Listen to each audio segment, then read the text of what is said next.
Hello friends, welcome to தாளிப்பு ஓசை. இன்றைக்கி நம்ம பார்க்க போகிற ரெசிபி இனிப்பு பிடி கொழுக்கட்டை. ரொம்ப ஈஸியாக சீக்கிரமாக செஞ்சிடலாம். இதை எப்படி செய்யலான்னு பார்ப்போம்.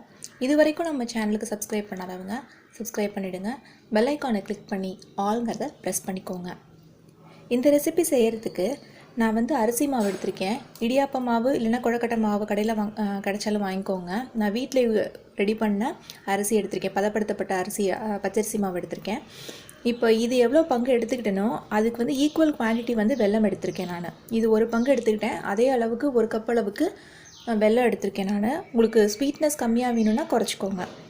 தேங்காய் ஒரு 5 சில்லை சின்ன சின்னதாக வெட்டி வச்சுருக்கேன். ஏலக்காய் தூள் எடுத்திருக்கேன். கடாயில் ஒரு 150 ml வாட்டர் சேர்த்துக்கிறேன். இது கூட நம்ம எடுத்து வச்ச வெல்லத்தையும் சேர்த்துக்கிறேன். வெல்லம் நல்லா கரையட்டும். சப்போஸ் உங்களோட வெல்லத்தில் தூசி மண் இருக்கும் அப்படின்னா அதை நீங்கள் வடிகட்டிட்டு அதுக்கப்புறம் சேர்த்துக்கோங்க.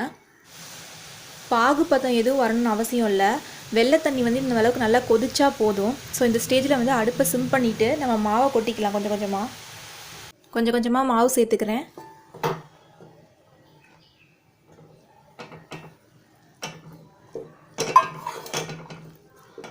மாவை நல்லா கலந்து விட்டுருங்க. நல்லா கலந்ததுக்கப்புறம் ஒரு 2 ஸ்பூன் நெய் சேர்த்துக்கலாம். அதில் கொஞ்சமாக நெய் சேர்த்துட்டு தட்டி வச்சுருக்க ஏலக்காய் பவுடர், நம்ம கட் பண்ணி வச்சுருக்க தேங்காய் வேணால் நீங்கள் முன்னாடி கூட சேர்த்துக்கலாம். வெள்ளைப்பாவு கோச்சனை கூட சேர்த்துக்கலாம் நீங்கள். இப்போ இது எல்லாத்தையும் கலந்து விட்டுட்டு அடுப்பை ஆஃப் பண்ணிடலாம். கையில் தண்ணி தொட்டுக்கிட்டு மாவை தொட்டோம் அப்படின்னா அப்படி ஒட்டாமல் வரணும். ஸோ இதுதான் பதம். இதை ஒரு பிளேட்டுக்கு மாற்றிடுங்க. இதே பாத்திரத்தில் வைக்காதீங்க. மாவு ஓரளவு ஆறிடுச்சு. நல்லா மிதமான சூட்டில் இருக்குது. இந்த ஸ்டேஜ்லேயே நம்ம கொழுக்கட்டையில் பிடிச்சிக்கலாம். கையில் நெய் அப்ளை பண்ணிக்கோங்க. சப்போஸ் உங்களுக்கு ஒட்டுற மாதிரி இருந்தது அப்படின்னா கையில் நெய் அப்ளை பண்ணிக்கோங்க. இது போல் பிடிச்சு வைங்க. இது போல் மீதி உள்ள மாவுலையும் ரெடி பண்ணிக்கலாம்.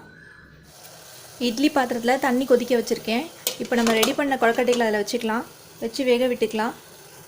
நல்லா 10 நிமிஷம் வேக விட்டாச்சு. நம்முடைய பிடி கொழுக்கட்டைகள் எல்லாமே ரெடி ஆகிடுச்சு.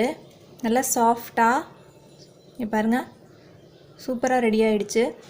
ஸோ நீங்களும் செஞ்சு பார்த்துட்டு உங்கள் கமெண்ட்ஸ் எனக்கு சொல்லுங்கள். இந்த வீடியோ உங்களுக்கு பிடிச்சிருந்துச்சுன்னா லைக் பண்ணுங்கள், ஷேர் பண்ணுங்கள், சப்ஸ்கிரைப் பண்ணுங்கள். தேங்க்ஸ் ஃபார் வாட்சிங்.